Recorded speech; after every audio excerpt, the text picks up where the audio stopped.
यार काय solid planning होतं आपलं. आता राधिका आणि रेवतीमध्ये भांडण झालंय म्हणजे राधिका एकटी पडलीये. मी ना एक एक करून तिचे सगळे सपोर्ट तोडणार आहे. येस, म्हणजे डिवाइड अँड रूल. म्हणजे सगळ्यांना डिवाइड करायचं आणि नंतर तू रूल करायचं. अरे नानी आत्ता येत आहे. हो अरे हे बघ ना आत्ताच. कशी झाली ट्रिप? मस्त. काय हवा छान होती, गार एकदम फ्रेश होऊन आले अगदी. वा. नानीजी, राधिका काय झालं ग?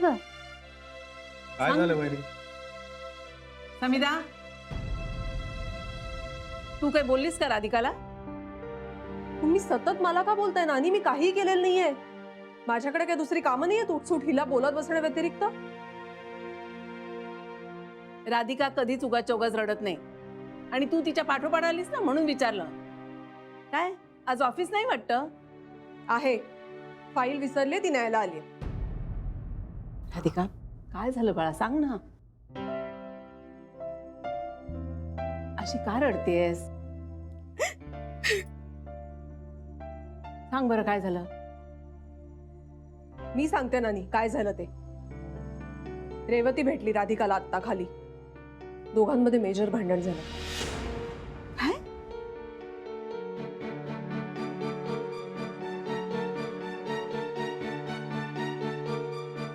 काय कर राधिका? नानीजी माझं चुकलं. पण हे सगळं मी नेहासाठीच केलं होतं. नेहाला तिच्या बाबांना भेटायचं होतं म्हणून. पण रेवती तर काही ऐकूनच नाही राहिली. नाही, बरोबर आहे तुझं, पण रेवतीला आवडलं नसेल अगं. मान्य आहे ना रेवतीला आवडलं नसेल नानी, पण नेहाच्या मनाचा विचार करायला नको का? काय हरकत आहे ती तिच्या बाबांना भेटली तर? म्हणून फक्त राधिकाने तिला काही गोष्टी सांगितल्या, त्यात बिघडलं कुठे? नाही, बरोबर आहे समिधा तुझं. मला असं वाटतंय की रेवतीने खूप इश्यू केला या विषयाचा. तिला सवयच आहे एखाद्या गोष्टीचा इश्यू करायची.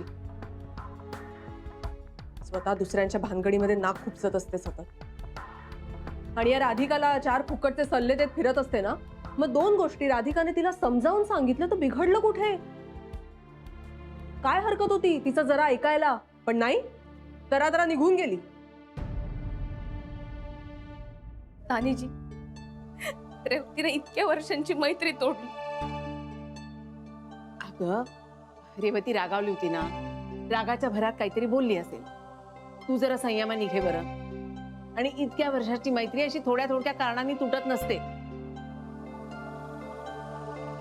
येईल परत तुझ्याशी बोलायला बघ. मला नाही वाटून राहिलं का रेवती माझ्याशी परत बोले.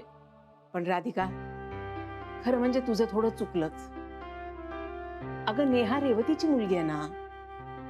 तू तिला विचारायचं होतंस ना की मंदार मला सारखा सारखा फोन करतोय, मी काय करू? प्रश्नच मिटला असता. हो नानीजी, खरंच माझं खूप चुकलं. पण पाहणं ती काय ऐकूनच नाही घेते. तू काळजी करू नकोस, मी बोलते रेवतीशी.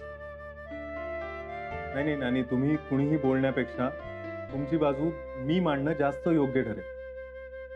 तुम्ही काळजी करू नका वहिनी, मी बोलतो, सगळं होईल व्यवस्थित. तुम्ही इथे का आलायत आणि कशासाठी आलायत हे माहिती आहे मला. आणि मला त्या विषयावर जास्त चर्चा करायची नाही. नाही नाही, पण रेवतीजी मला फक्त तुम्ही जर राधिकाची बाजू मांडणार असलात ना तर मला बोलायचं नाही. नाही नाही, बाजू मी मांडतच नाहीये. मला फक्त एक प्रश्न आहे तेवढा मी विचारतो. रेवतीजी, राधिका वहिनी आणि तुमची मैत्री एवढ्या वर्षांपासून आहे आणि फक्त या एका प्रसंगामुळे तुमचं मन कलुषित झालं. हा प्रसंग नाहीये मिस्टर गुप्ते. ही चूक आहे जी राधिकाने केली. मुळात स्वतःपेक्षा जास्त विश्वास होता माझा तिच्यावर आणि म्हणून मी जास्त हर्ट झाले. आणि राधिका अशी चूक करू शकते हेच मला मान्य नाहीये. हे बा, चुका माणसांकडनंच होतात ना. त्यांच्याकडनं चुका नसता झाल्या तर पूजा केली असती आपण देव मानून त्यांची. मग मी कोण आहे? माणूसच आहे ना मी. आणि माझ्याकडे एवढं मोठं मन नाहीये की कुणी कसंही वागावं आणि मी माफ करावं. वहिनींच्या वागण्याचं कारणही न जाणून घेता तुम्ही. मला या विषयावर चर्चा करायची नाही. ओके, नको बोलूया. फक्त एक सांगतो, रेवतीजी, काही चुकांपेक्षा मैत्री मोठी असते. मिस्टर गुप्ते प्लीज, मला नाही बोलायचं या विषयावर.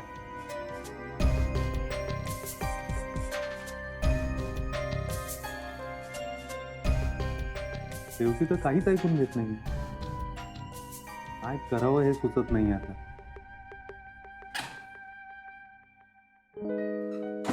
बच्चा, ए बच्चा,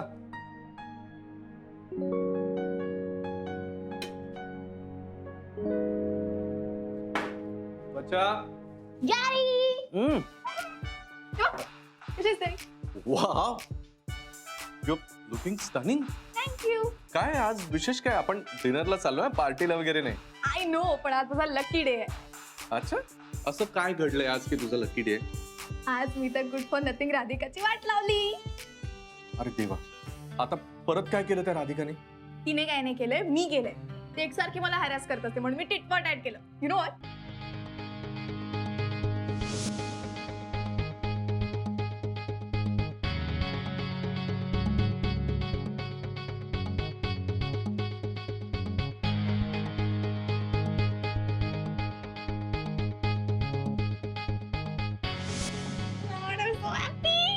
आता फायनली त्या दोघींची फ्रेंडशिप ब्रेक होणार आहे. बच्चा, अगं तुला हे सगळं करायची काय गरज होती?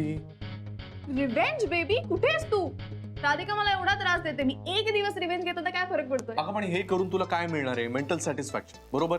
उद्या तो काय नाव त्याचं, मंदार किंवा रेवती आले तुझ्याकडे आणि विचारलं कशाला केलंस, तर तू काय सांगणार आहेस? माझा राधिकावर राग आहे म्हणून केलं. परफेक्ट. काय हुशार आहेस तुम्ही, हेच सांगणार आहे त्यांना. अच्छा, तू पण ना या सोसायटीमध्ये राहून ना सोसायटीतल्या लोकांसारखंच तुला इतरांच्या पर्सनल लाईफ मध्ये नाक घालायची सवय लागली आता. अगदीच काही झालं ना तर मी समिधा आणि ईशाला पुढे करेन. तशी ईशाचीच आयडिया होती. तू पण नाही, इम्पॉसिबलच. इम्पॉसिबल काय यार? एकतर मी सगळं आपल्या दोघांसाठी करते. ती राधिका आपल्या पर्सनल लाईफ मध्ये किती इंटरफिअर करते. बरं तीच नाही, ते नाना नानी मिशी गुप्ते सगळेजण इंटरफिअर करतात. मी एकदा त्यांच्या पर्सनल लाईफ मध्ये इंटरफिअर केलं तर काय बिघडतंय? अरे मी सगळं तुझ्यासाठी करते ना. खरं चनया माझ्यासाठी किती काय काय करते. खरं तर राधिकाला मला असंही दूर करायचंय. राधिकानंच आमचा पर्सनल इश्यू पब्लिक केलाय, नाहीतर त्या नानाजींची किंवा गुप्तेंची हिंमतच झाली नसती इंटरफेअर करायची. शनायाचं बरोबर आहे. आता माझ्या आयुष्यात फक्त आणि फक्त शनाया असेल आणि ती जे काही करते त्याच्यामध्ये मी तिला साथ द्यायला हवी. रागवलास का तू? नाही बच्चा, रागवलो नाही. फक्त आतापर्यंत जे काही घडलंय आणि या पुढे जे काही घडणार आहे त्याचा विचार करतोय. काय घडणार आहे? डिनर. अं. म्हणजे डिनरला चल, सांगतोस तुला. ओके, पण मी रेडीच आहे. तू रेडी हो ना, जा चेंज कर पटकन. 2 मिनिटात आलो. ओके. ये गॅरीला माझं सगळं पटलंय. राधिका, आता तुझी रडायची वेळ आली. रडत बस घरात.